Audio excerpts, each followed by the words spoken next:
Welcome to the Travel Transformation Podcast, the podcast that explores the life-changing potential of solo travel, intentional travel, and location-independent working.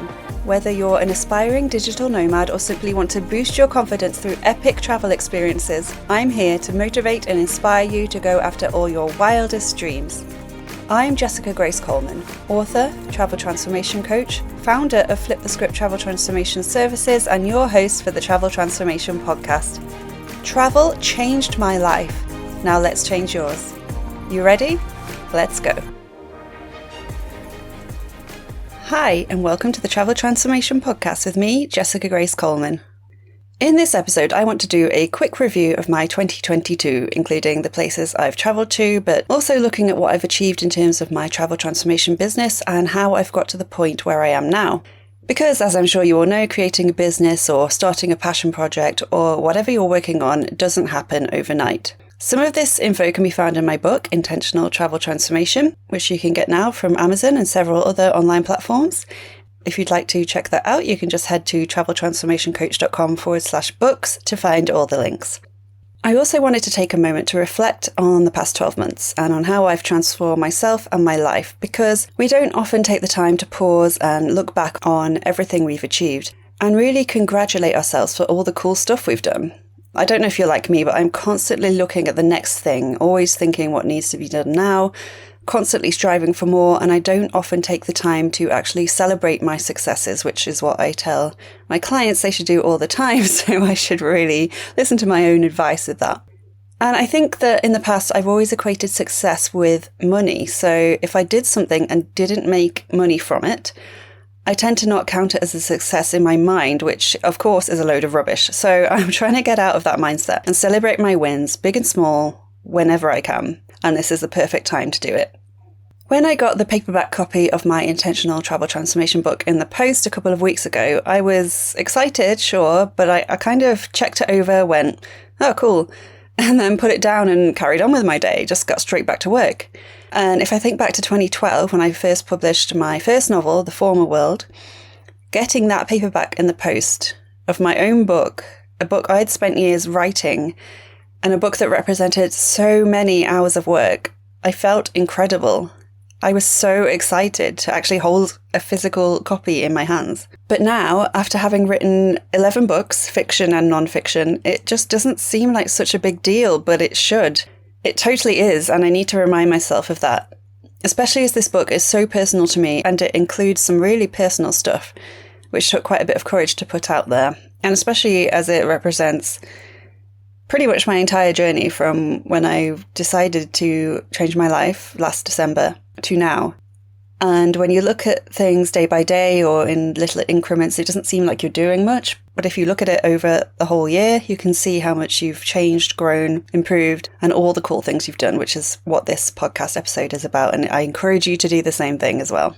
Hopefully, this is reminding you that the amazing things you might be taking for granted because you've done them a few times, or because they haven't brought you any financial gain, or whatever other reason you have for not really thinking they're a big deal, these deserve to be acknowledged and celebrated. Let's take this podcast, for instance. I can get stuck in the weekly grind of organising interviews, recording episodes, editing them, scheduling them, creating the artwork, contacting the guests, doing the promo, that I forget to stop and remind myself how awesome it is that I'm actually doing this, especially considering it's been a dream of mine for years, and considering I never felt ready or confident enough to do it until a few months ago. So, after recording this episode, I was going to grab a glass of wine, but it's 9:13 in the morning, so maybe not. I will grab a cup of tea and I will really take a moment to celebrate everything I've achieved this past year, including my book, including my podcast, including launching my business, including everything else I've achieved, whether they're currently making me money or not.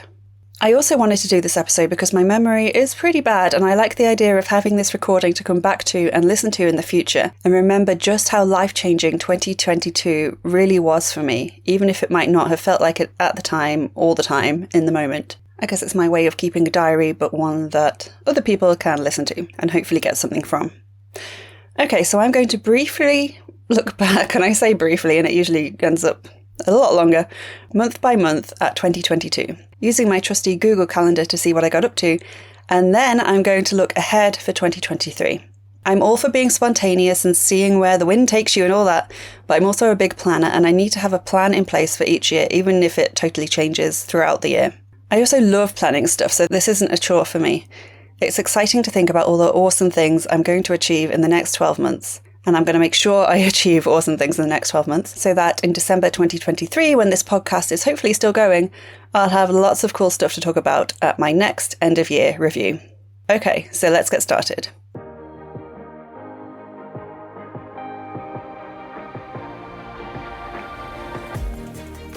January. In January of 2022, I was deep in my Flip the Script on Fear challenge, which was one of the catalysts for my huge lifestyle overhaul and which I wrote a lot about in my book. There's actually a whole chapter dedicated to it, explaining exactly what I did and telling you how you can do the challenge too, which I highly recommend as it changed my life. One of the things I did for this challenge was apply to the Sun & Co pop-up co-living house they were putting on in April in the Basque Country, Spain. I was umming and ahhing about it because I hadn't done anything like this in about 4 years, back before the pandemic hit and before I had all my back issues which kept me housebound on and off for about a year before the lockdown started. But, as I mentioned in my book, 2 books and a Netflix show had motivated me to shake up my life, and this was how I was going to do it. So I filled in the online form for the villa, and then I went away for a weekend to Norfolk for my friend Laura's hen party, which was lovely.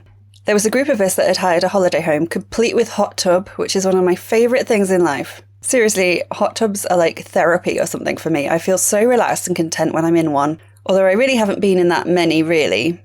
Over the years, I've been in maybe one every 4 or 5 years, and obviously not at all when I was a kid.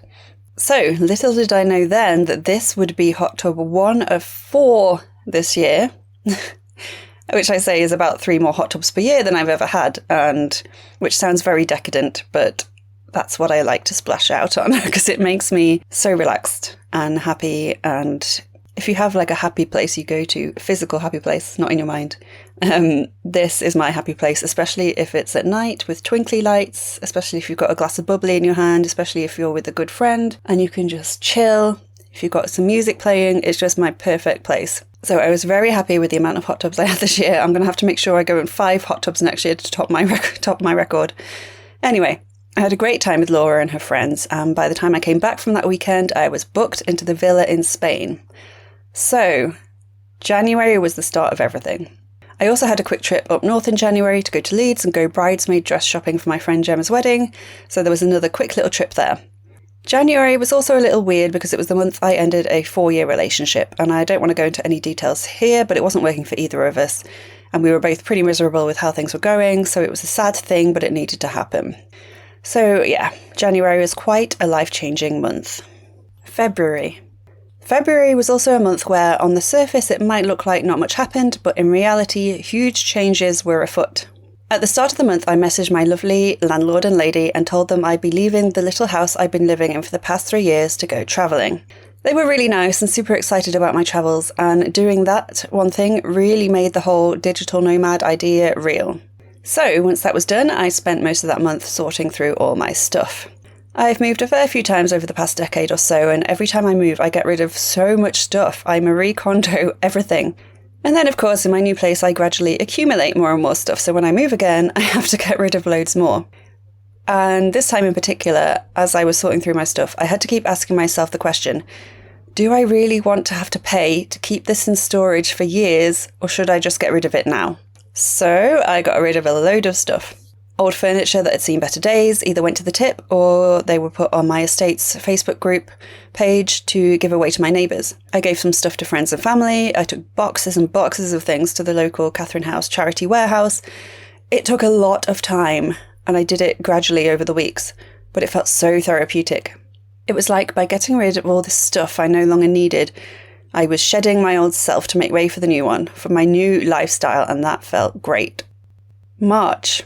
In March, I went to an Airbnb in Melbourne, sadly Melbourne in Derbyshire, not in Australia, with my brother to film some videos for my online membership. I've done this a couple of times and it's really good because you get different backgrounds to film in and you get away from your normal day-to-day work and just focus on getting the filming done. And it also works well because I book it in advance and then I have a deadline where I have to get all my scripts ready and everything. So it's a good way of doing it. But this time went slightly wrong. The Airbnb itself was great. It was in this super cute old converted chapel. It was lovely as a place to stay. Great decorations, great decor, great style. It had this like Instagram wall, which I filmed in front of, like a living wall. It was really cool, but as a place to film in, it was an absolute nightmare, and I'm sure my brother will agree with this. It was quite cold in March, and the heating was so loud that we had to turn it off for filming, and for quite a bit before the filming as well. And I sat there absolutely freezing the whole time. I got so cold that by the time I went to bed, I was chilled to the bone. You know, that cold you just can't get rid of. And I just couldn't get warm no matter what I did. It was ridiculous. At one point, I literally had 9 layers on. I counted. And I was piling any other clothes and coats I could on top of me to try to warm up. I even got up at 3 a.m. and straightened my hair to get some warmth from the hair straighteners. It was really stupid. On top of that, the house was right on a main road with a crazy amount of traffic and people speeding right outside, and it was under a flight path. So literally every minute or so, and sometimes even every few seconds, I had to stop talking because of the noise. This meant it took about 3 to 4 times longer, maybe even more, to do the filming than it should have done, and I was knackered and cold and super frustrated the whole time, as was my brother who was filming it for me. And don't even get me going on the editing of those videos. Nightmare. So that was a break, a little trip away, but it definitely wasn't a relaxing one.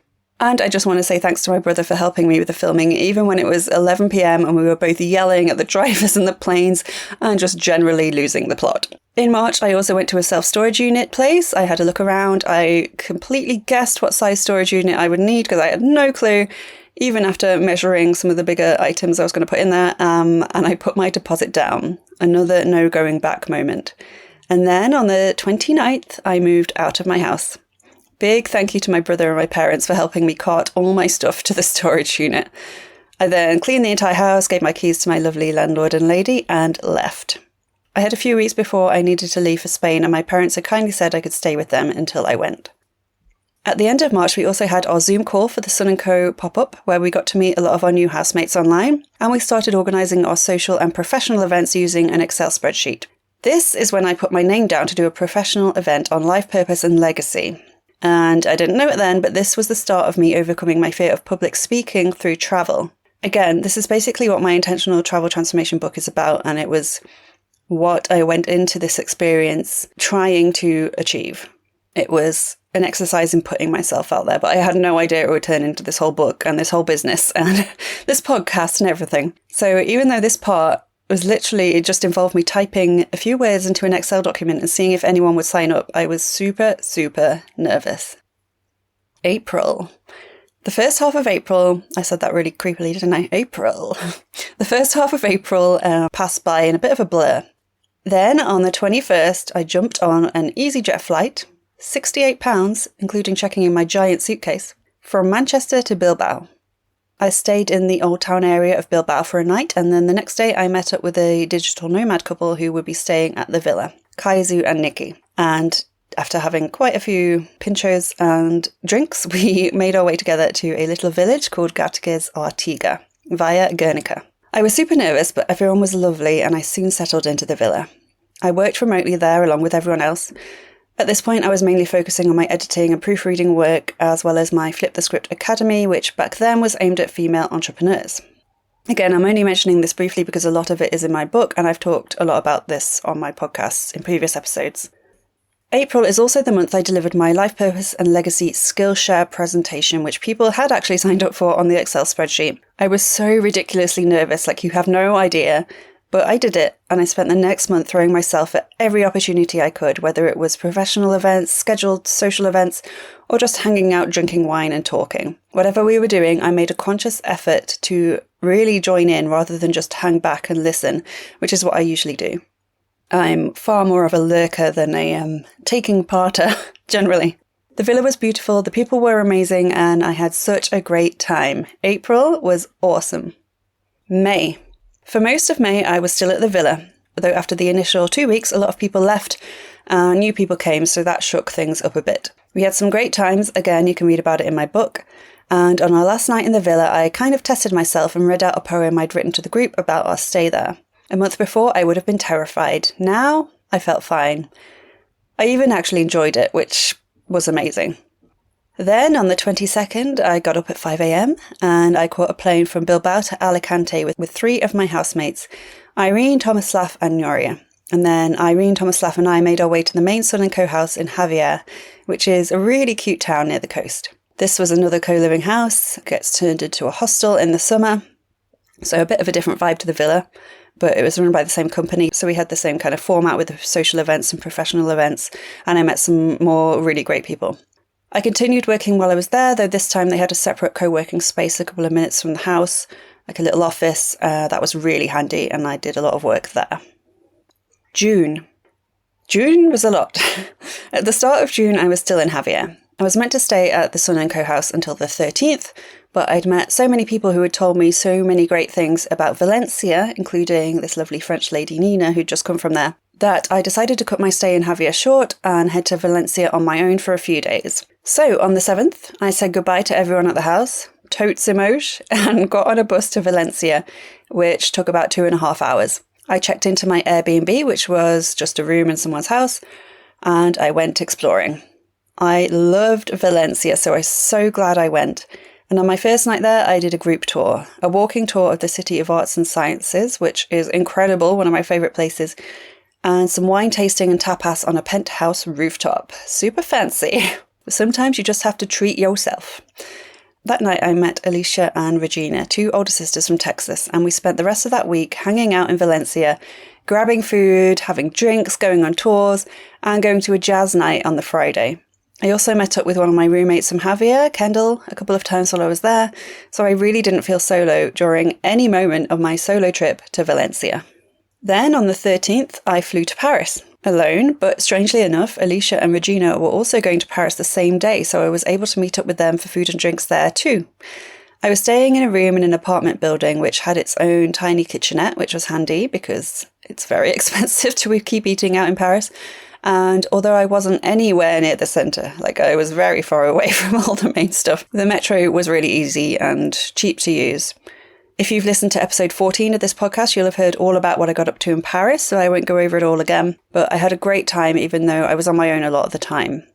It was really hot though, and on my last day there, I caught an Uber to the train station. Well, actually, it was booked through an app called Free Now, which is their version. And the driver actually had to borrow my phone to navigate because his phone had melted in the heat. It was that bad.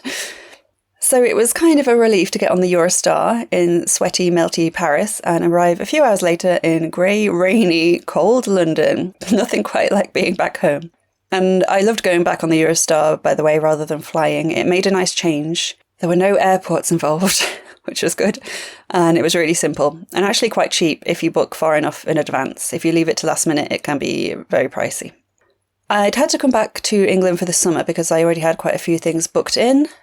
Before I decided to try the whole digital nomad thing, things like events, parties, visiting friends and family, that kind of thing. And it was nice to come back after my 2 months of intenseness in Spain and France. So at the end of June, I went to my hometown's annual Shakespeare Festival where they put on a play in the grounds of Stafford Castle. And this year it was Romeo and Juliet. It was really good, but it was pouring it down with rain by the end of it, and it's outside. And poor dead Romeo and Juliet just had to lie there for about 10 minutes getting absolutely soaked while the others finished the play. I also went to Wolverhampton to see Derren Brown's stage show Showman.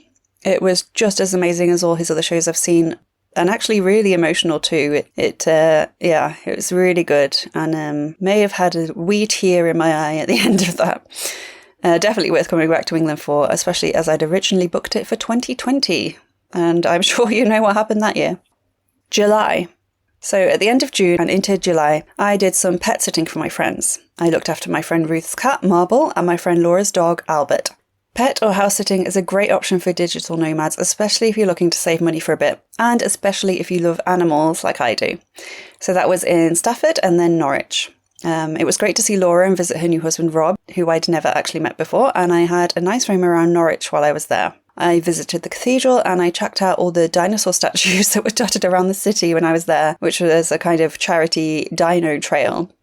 On the way back from Norwich, I stopped off in Cambridge and visited my friend Vicky, who had just moved back there after living in Leeds for a few years, so it was nice to see her and check out her new place. I then went down south to visit my friend Susie and her husband Andy in their new house, which was lovely. We had such a nice weekend. The weather was amazing, and we had days out to Portsmouth, the Isle of Wight, which we went to on a speedboat. And Susie and Andy are part of a boat club, so that was really cool. And Windsor as well. We went around Windsor Castle, and this was before the Queen passed away, and she was there when we were there, at least according to the flagpole. Just a lovely weekend. It was then back to my home village to celebrate my parents' golden wedding anniversary, 50 years. I also mentioned this in the book as my brother and I did a toast, reading out another poem I'd written, putting my fear of public speaking to the test again. Again, I wasn't nervous, and I even enjoyed it. And if you know just how terrified I've been of public speaking my entire life, you will know how much of a miracle this is. And it simply wouldn't have happened without the month I spent in the Basque Country. We had a lovely garden party with plenty of food and drink, and it was nice to see so much of my family after the pandemic. The end of July was spent in a lovely converted barn Airbnb in Warwickshire with my friend Vicky. A little breakaway for a few days, during which I did not work at all, which was nice. This was hot tub number 2 of the year, and it was absolutely lovely out in the middle of the countryside.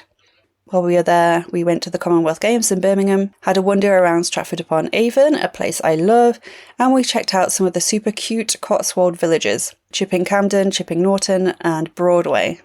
I really would love to live there one day. It's so cute. We also went and visited the Diddley Squat farm shop, which is Jeremy Clarkson's farm shop, which you might know from his Amazon show, which was actually super cute. I was impressed. August. In August, it was back to my home village for my dad's birthday, and then off to Wales with my friends Vicky and Ruth to an Airbnb literally in the middle of nowhere with stunning views. I completely switched off for those 6 or so days, and I've written about this and talked about it on the podcast before, as this was the brain break I really needed to figure out so much stuff for my business. It was such a great time away, and it was also hot tub number 3 of the year. Though it didn't quite go according to plan, as it was a wood-fired hot tub, which was very nice, but it was a lot of hard work and we couldn't quite get the temperature right. And we nearly boiled alive in it as we were there during one of the heat waves, and yeah, I actually felt a bit sick after going in it just for like a minute. At one point, it was so hot. We had to wait until the night time to go in it when it had cooled down a bit. But still, hot tub number 3, can't complain. And by the way, if you're sharing with friends and you get somewhere with a hot tub and you're splitting the cost, it really doesn't have to be extortionate amount to pay for the pleasure of a hot tub. So after this time away, I kind of had an epiphany about what I wanted to do. Again, this is all in my book, and I've mentioned it on previous podcast episodes. And that's when I came up with the Travel Transformation Coach name. It's when I bought my new domain and got my new social media handles. And it just completely changed what I was doing in my business. It's also when I enrolled in the Travel Coach Certification Program by the Travel Coach Network. In fact, I did all that literally the same day I got back from Wales. I was just so energized and ready to go. Obviously, I really needed that break away from my laptop. So for the rest of August, I worked super hard, though I had a quick break when I went down to Bath to my cousin Abby and her husband Mark's wedding celebration party, hanging out with the other side of my family who I hadn't seen since before the pandemic, so that was nice. It was a great night. Abby and Mark let me stay in their house, which was very nice. And the day after, I headed to Totnes in Devon, stopping off briefly at Wells on the way where the film Hot Fuzz was filmed. And that was a gorgeous place as well. I'd love to go back there and spend more time there. I was going to Devon to stay with my friend Sarah, who I met in Javier, as well as Sunny and Deanna, who were also from the Sun & Co house in Javier. We were there for a week, and all of us were working that week, but we did also manage to fit in loads of fun activities too. I particularly loved going to the Gong Bath, which I'd never done before, driving through Dartmoor and seeing the wild Dartmoor ponies, so cute, and having afternoon tea at Bovey Castle, very nice. A great week with great people. And I did a quick pit stop in Glastonbury on the way back, which I hadn't been to before, and which is so cute and full of wonderful magical shops and secret hidden courtyards. I also need to go back there to explore some more as well. Since the start of the pandemic, many people have been reconsidering the ways in which they have fun. After a horribly isolating couple of years, we're now craving connection, community, and real deep conversation. We don't want to do the same old stuff every time we meet up with friends. We want something new, something different, something more. Enter the Flip the Script Party Packs. These digital party packs will help you flip the script on your usual parties and flip the script on your lives. Yes, this is self-development, but not as you know it. When you buy a Flip the Script party pack, you'll get taken to a super secret page on our online portal where you'll be guided through your very own Flip the Script party with videos, fun worksheets, and printables to help you throw the best Flip the Script party ever. There's a party pack for everyone and every situation. Mindset makeover, business bestie, life goals and legacy, birthday boost, hen do hootenanny, and team building takeover, all designed to help you have a great time in a fun, collaborative setting.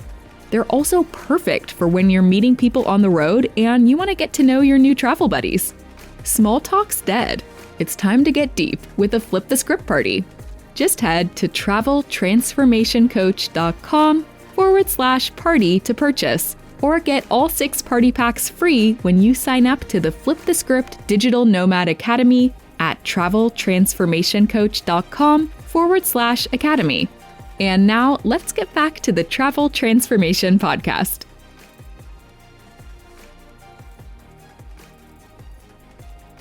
September.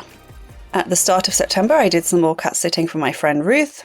Obviously, I'm working the whole time with this as well. And then I popped up to York for my friend Gemma's hen do before popping back down to Cambridge to meet up with my Colorado ladies, Vicky, Laura, and Katie, who I met at the University of Colorado, and my friend Ruth, who is now an honorary Coloradan, if that's the right word. A lot of zapping about the country this summer, way more than I've ever done in my entire life, way more driving than I've ever done in my entire life. And I've seen friends way more than I have before and way more than I would normally if I was staying in one place. So it's a very good benefit of this kind of lifestyle.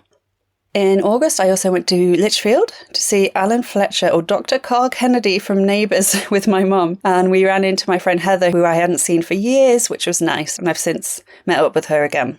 The rest of September was mostly spent working on editing and on my new travel coaching business. I think it took about 2 months or so to complete the certification program, maybe 3, because it was drip fed to us week by week, and to do all the assignments. And I was also figuring out stuff for next year, including my South Africa trip. And I'll be going there for 2 months in January to stay with my Sun & Co buddies, Irene, Sunny, Alex and Ali, and a few other people Irene met in other co-living houses.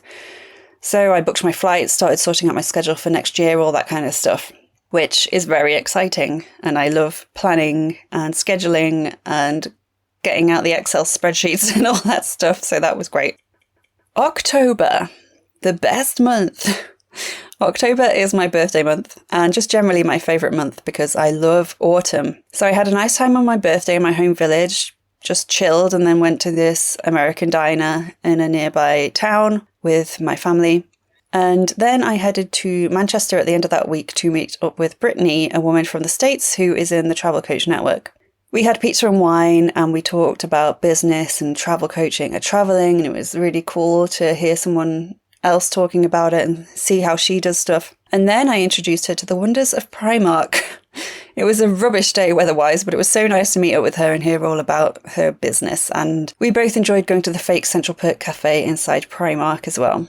I then hot-footed it on the train to Stratford-upon-Avon again, which I think was the second of 3 visits to Stratford I had this year. I just love all the old buildings and it's so cute and quaint, and I love how they've really embraced the whole Shakespeare's birthplace thing. As a writer myself, not that I'm at all comparing myself to Shakespeare, but as someone who loves writing and who appreciates literary stuff, I love how they've really embraced the whole Shakespeare thing. I love all the Shakespeare references you can find everywhere. I love all the statues. Obviously the theatres there, the oldie pubs, the Avon River with all the swans is beautiful. I love all the old thatched houses. It's just so cute. Anyway, my friend Caitlin, who I met in the Basque Country Villa, was visiting the UK from America, and she asked me where I thought she should go. She was already going to Edinburgh and doing a lot in Scotland. And I suggested Stratford because we'd had lots of discussions about books in the villa, and I had recommended Hamnet to her, which is a fictional book about Shakespeare's son, which is set in Shakespeare's Stratford-upon-Avon and his birthplace. And she read the book and loved it, so I suggested we go there. So I went and hung out with her for a couple of days, staying with her in her Airbnb, and we did some nice touristy things. We saw Richard III at the Royal Shakespeare Company Theatre, which was amazing, and the first time I'd actually seen a play there, despite all my times visiting.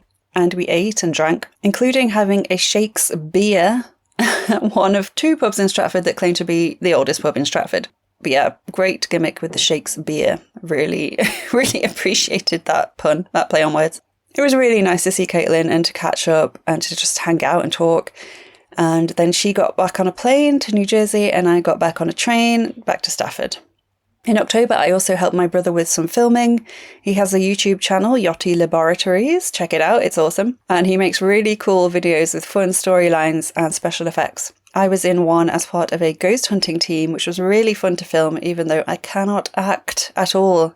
So if you want to see me trying to act, go and check that out. It's the one about the ghost app on Yachty Laboratories on YouTube.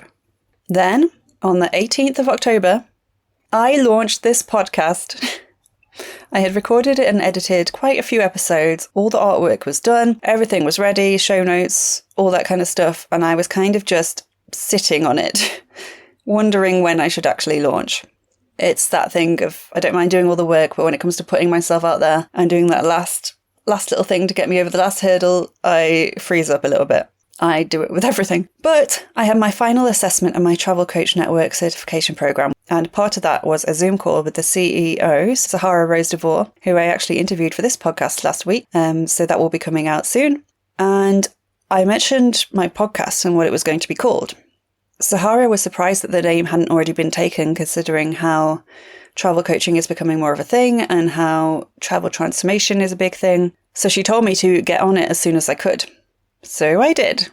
On the 18th, I released the first 4 episodes, and this episode I'm recording now is number 16. And I just recorded an interview right before this, which is number 18. So it's going pretty well, especially considering quite a lot of people start with podcasts. They get to about episode 7 or 8 and they ditch it. So I'm quite proud of what I'm doing with the podcast. Towards the end of October, I travelled up north again to Leeds to be a bridesmaid at my friend Gemma's wedding. I also mentioned this in the book because as a bridesmaid, I was asked to do a speech, so I wrote and read out another poem. Now, this is a whole other thing, like a formal wedding, lots of people, there's a lot of pressure. It's not like just standing up in front of a group of people that you've been living with for a month. It is quite honestly a terrifying proposition for past me. Current me, I just said yes straight away. I didn't even think about it. I even thought, this will be a good opportunity to practice my public speaking. Like, what has happened to me? Like I say, a year ago, this would have freaked me right out and I would have come up with any excuse under the sun to get out of it. But after working on myself and my fear this year, I said yes straight away. I did it and it was such a great wedding. November. In November, I travelled to London to attend the World Travel Market event at the London Excel, which I've talked about on a previous episode of this podcast, episode 10. It was really cool and I really enjoyed it, and I also took the chance to look around a bit more of London, mainly Leicester Square and Covent Garden because I love Covent Garden. It's one of my favourite places in London. I loved the market. After that, I sadly attended my great aunt Muriel, or Auntie Mumu's, funeral, which was obviously very sad. She was 93 when she passed away though, and she had a great life. I also mentioned this briefly in my book as I was one of 4 people to read the eulogy at her funeral, along with my brother and our cousins Sarah and Nikki. The rest of November was quite chilled travel-wise, though work-wise it was all go, go, go, especially as I was finishing writing my book and doing a lot of work on my podcast, especially in terms of scheduling interviews and doing all the research that goes along with that. I was also rebuilding and tweaking my website, clarifying my message, sorting out my online academy membership, and all kinds of other stuff. I also met up with some friends I hadn't seen in a while, Tony from high school and her fiancée Emma, my friend Heather, who I'd run into at the Dr. Carl Kennedy event, and I got around to getting an injection for my upcoming trip to South Africa. I had tried before, and they had booked me in a month later, and when I went to the clinic to get it, the clinic no longer existed, so that was good. So I went with a different company, finally got it. I also went to a lovely Airbnb in Nottinghamshire for a couple of days with my brother to get some work done. He's also self-employed. And that's where I had hot tub number 4. A busy but great month. December. I kicked off this month with Rage. And by that I mean I went to a Rage Room experience in Stockport with my friend Ruth, as she'd given me an experience day for my birthday. It was in this random kind of murdery looking basement in the middle of Stockport, and it was a bit gross because you had to wear boiler suits and shoes and gloves that other people had spent all day sweating in. But the actual rage room bit was really cool and a good way to get rid of angry energy, which we had lots of as we'd got stuck on the motorway for about an hour before and had nearly missed our slot.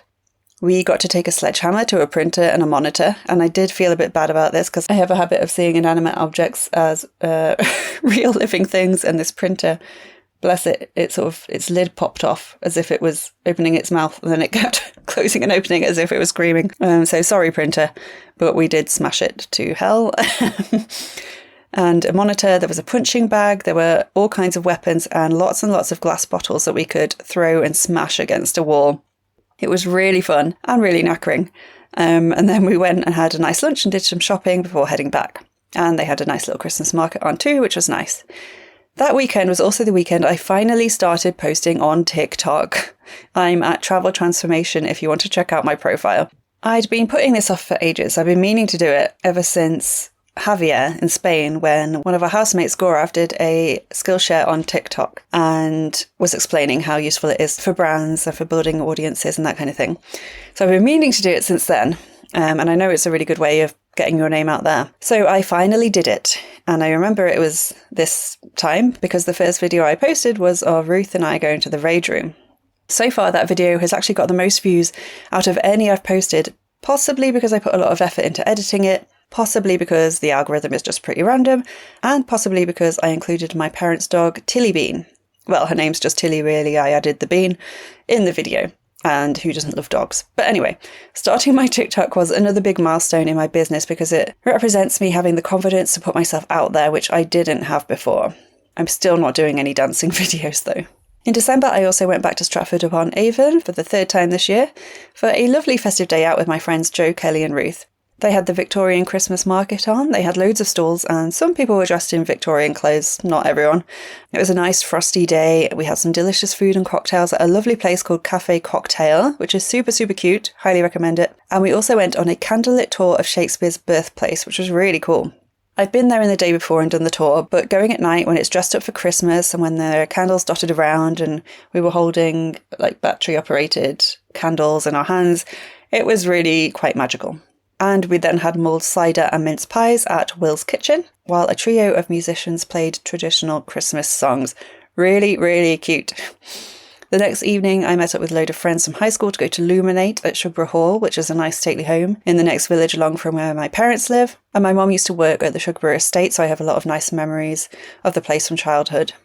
And I even used the place in my Little Forest fiction book series, but I renamed it as Chillingsley Hall, where spooky things happen at Halloween. It was a really nice festive evening with lights everywhere and all the trees lit up, though it was pretty cold, but luckily I'd taken a small hot water bottle with me and put it in the front pouch of my hoodie under my coat, so that kept me warm. Top tip. I then had another quick jaunt up north to near Leeds. I stayed with my friends Lauren and Neil in Shipley as I was attending a PR Power Day with a company called Chocolate PR, which the founder, Jo, was having at her house near Shipley. I met some great women and got a lot of work done, and Jo had made it all nice and festive, and it was just a really good day all round. This past weekend, catching up now, I was meant to be going down to London. My friend Vicky and I had tickets to see Dolly Parton's Smoky Mountain Christmas Carol, a musical that's showing at the South Bank Centre, but we sadly had to cancel because of the rail strikes, and I didn't want to drive down to London, not around Christmas, and not when there are strikes on because it gets particularly chaotic, so sadly that didn't happen. Pay rail workers more money, please. Thank you. And that brings us up to present day when I'm recording this podcast. I'm going to be spending Christmas with my parents and the family dog, Tilly Bean, and seeing my nan and my brother and his girlfriend on Christmas Day, so that will be nice. It's also my mum's birthday on Christmas Day, so happy early birthday to her. I've still got a lot of work to do before the end of the year, before I go to South Africa really in mid-January. So I will probably give myself Christmas Eve, Christmas Day and Boxing Day off, but I'll be working the rest of the time. Although a lot of that will be work I don't get paid for, and that doesn't really feel like work, such as planning, recording and editing these podcasts, creating TikTok videos and stuff like that. Fun stuff. Along with, some not fun stuff, but it's not too bad. Which brings us on to 2023, which sounds pretty futuristic to me somehow. In terms of travel, I've got a couple of things planned, but I haven't got the whole year figured out. From mid-January to mid-March, I'll be in South Africa. I'll be living with some of my friends in the Airbnb in Kalk Bay, which is about 40 minutes away from Cape Town on the coast. It looks really cute, and the Airbnb we've booked looks really nice. Then for the last week of that, we'll be hiking the Whale Trail, which looks beautiful. I'll then be flying back to the UK, as I've got a couple of things in the second half of March to attend in England. I'm going to the Neighbours tour in Birmingham with my mom, as we're both huge fans. It was meant to be the farewell tour as it ended, but Amazon Freevee has picked it up. Thank you. So now it's the celebration tour. And this might sound crazy, but Neighbours has been on the air pretty much every weekday for 37 years, and I grew up with it. So when it got cancelled, it was like losing a whole part of your life, which I know sounds ridiculous, but it was like a constant in my life. And it was a slice of sunny Australian madness for 20 minutes every day. And it was madness because some of the storylines were actually insane. But that's why we loved it. And we're so happy it's coming back. So I'm definitely not going to miss that. There's quite a few actors coming over to do a Q&A and all that stuff, and lots of Neighbours fans coming together to celebrate it. So I have that, and then I'll also be going to London to attend a business event in Wembley, which I'm really excited about. One of my online mentors, Denise Duffield-Thomas, she has her podcast, Chill and Prosper, which I highly recommend checking out, and all her books as well. She's coming over from Australia, and she's going to be one of the guest speakers. I was also one of the first 50 people to buy tickets through her link, which means I get to go to a kind of VIP breakfast with her too, which sounds awesome. So I'm looking forward to that. And if anyone listened to episode 10, where I talk about going to the World Travel Market and staying in the Airbnb room full of foist and crambles, you'll be glad to know I booked an actual hotel room this time, so I shouldn't have that problem. I'm also hopefully going to Switzerland in June to cat sit for a lovely lady I met through my friend Lydia, and I met Lydia in the Basque Country. And Evelina has her own podcast, which I've been on. I was on last week, and the podcast I recorded before this one was me interviewing her for the Travel Transformation podcast. So that will be out soon. And she mentioned she needed a cat sitter, and I love Switzerland, but I really haven't seen that much of it. So I jumped at the chance. So hopefully that will go ahead, and I might explore a bit more of the country before or after. I'm not sure. There are definitely places I'd like to go in Switzerland. Everywhere really, but I will do some more research about that. 2 of my friends are getting married in England next year, so I have those weddings to look forward to in September and October, and obviously I'm going to make sure I'm in the country for those 2. And in between those 2 weddings, I have about 6 weeks, and ideally I'd love to go to the States then, and in particular back to New England, as it will be prime leaf peeping season. And I've talked about my road trip to America during autumn or fall on a past podcast episode, and I'd love to go back and do more leaf peeping and go to all the cute little towns in New England. I'd also love to go to Nashville in Tennessee. Not going to lie, I'd love to go to Dollywood. And I'd love to go to Austin, Texas too. I'm not sure if I'd be able to fit all that in with the New England things, but you can get quite far in 6 weeks, so we'll see. Those 3 have been on my bucket list for a while. So if anyone has any recommendations for any of those places, especially cheap accommodation, please let me know. I'd like to be back in my home village for Christmas again next year, though it's always been a goal of mine to visit some of the European Christmas markets, so maybe I'll get a chance to do that in December 2023. Other than that, my calendar is wide open in terms of travel, so if I meet people on the road and they suggest places, or if they're also digital nomads and they want to travel somewhere with me or split some accommodation, or if I get more pet sitting gigs in different places, then I'll have the time and space to fit them in. I'd also love to go to Banff National Park in Canada and the Alberta area in general. It's been right at the top of my bucket list for a while, but it's obviously a lot further away from England than, say, New England, so I've been putting it off. But I really should stop putting off the places I really want to go to, so maybe 2023 will be the year I go. Again, if you have any recommendations, especially with accommodation, please let me know.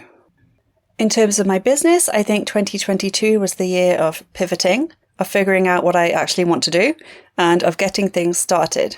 I launched my podcast, I released my Intentional Travel Transformation book, I completed my coaching certification, I created my Academy membership and my Flip the Script party packs and some mini courses, which you can all find at traveltransformationcoach.com/store. So this year was all about laying the foundations for my business.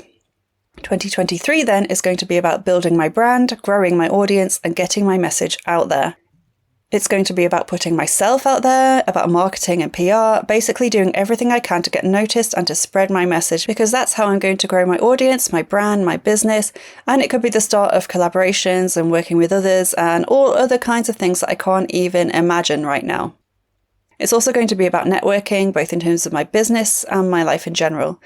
Networking to reach my business goals and networking while traveling and getting to know people for the fun of it, and because having connections all over the world is really useful, whether it's traveling with other people, visiting them, getting and giving recommendations, and just feeling like I'm part of a global community.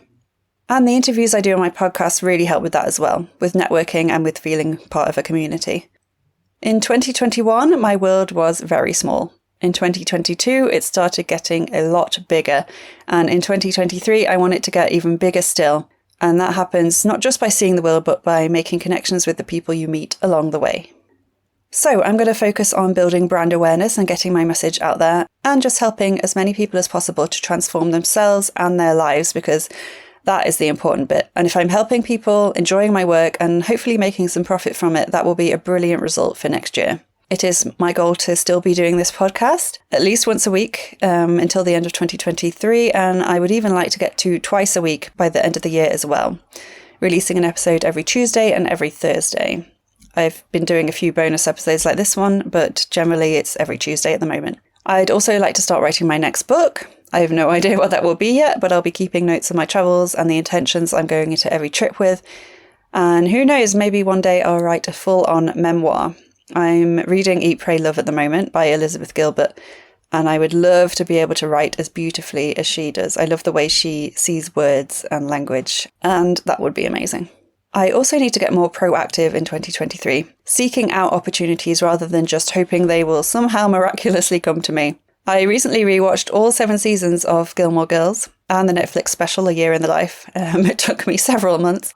And there's a bit at the end of season 7 where Rory Gilmore and her friend Paris Geller are getting ready to graduate from Yale. And in true Paris style, she goes into overdrive trying to organise both of their futures. Rory comes home one day and the living room is filled with whiteboards that Paris has written tasks on for every possible path their post-Yale life could take. Applying for internships, applying for other universities, for medical degrees or law school, applying for jobs, doing extracurriculars to make their resumes better, getting in touch with any contacts who could help them get a job, and a million other things.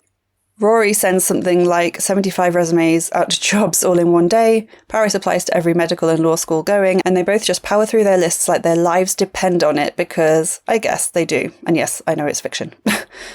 The things we do to put ourselves out there will directly impact our life and our lifestyle, and in 2023, I'm going to turbocharge my putting myself out there, just like Rory Gilmore and Paris Geller did. And yes, again, I know they're fictional, but it doesn't mean we can't learn from them. So, in 2023, I'm going to do something that I'm calling Operation Geller and Gilmore. I'm going to write a ridiculously long list of all the things I could possibly do to get my message out there, and then I'm going to do it. Also, as a side note, I am also going to be channeling Grant Cardone, author of the 10X Rule, who states that you should do 10 times the amount of activities, tasks, and actions than you think you need to do to get to where you want to be. Just 10x everything and you'll get there a lot quicker. I'm probably going to write my list down in a Word doc rather than a load of whiteboards, because lugging a load of whiteboards around the world could get pretty pricey and annoying. But other than that, I'm going to channel my inner Paris Geller and Rory Gilmore and just get shit done. Maybe you could also do your own Operation Geller and Gilmore, and let's make 2023 the year of getting shit done. Anyway, that's my 2022 and my 2023. So what about you? I hope you're able to carve some time out over the festive period to sit and really reflect on the past year, to celebrate all your achievements and to ponder what has been good and what has been not so good about 2022 and how you can work on this next year. I also hope you get time to plan out some, but not all, of the year ahead. It's good to have a plan, but it's also good to leave time and space for spontaneity and for unexpected plans, as you never know what could happen over the next 12 months. Come up with some business or career goals, some personal goals, and some fun goals to help you make the most of 2023. And if you do it right, this could be a really fun exercise. Grab a mug of mulled wine or a nice cup of tea, get comfy and cozy, and really take the time to look back over the past year. We forget so much, so remind yourself and celebrate yourself. It can also be fun to look ahead and make fun plans and goals, and do it in a way that is fun to you, whatever that might mean. Use a calendar or a diary, a spreadsheet, a big piece of paper with colourful pens and glitter and stickers, whatever makes it fun for you, because life should be fun. 2023 is a new year, a new book, a new blank page, and we can write whatever we want. That's it for this episode. As usual, it went on way longer than I meant it to, so thanks for sticking with it and listening until the very end. I hope you have a lovely festive period, whether you celebrate Christmas or not, and I hope you have a nice New Year, whether you're going to a big New Year's Eve party or just chilling on the sofa on your own. There will be a podcast episode this Tuesday, the 27th, the interview with Sahara Rose Devore that I mentioned, the founder of the Travel Coach Network. But for now, I'll say have a good one, and I'll talk to you in 2023. Thanks again, and I'll catch you on the flip side. Bye. Thank you for listening to this episode of the Travel Transformation Podcast with me, Jessica Grace Coleman. If you enjoyed this episode, please rate and review, and spread the word if you have friends or family who also want to transform through travel. For a chance of winning one of my books in ebook form, please review this podcast on Apple Podcasts and send a screenshot to info@traveltransformationcoach.com or @traveltransformationcoach on Instagram. I'll be picking a new winner each month, and you can choose between any of my non-fiction titles, including Write Your Life, Write Your Year, and Intentional Travel Transformation. You can find out more about me at traveltransformationcoach.com, and until next time, I'll catch you on the flip side.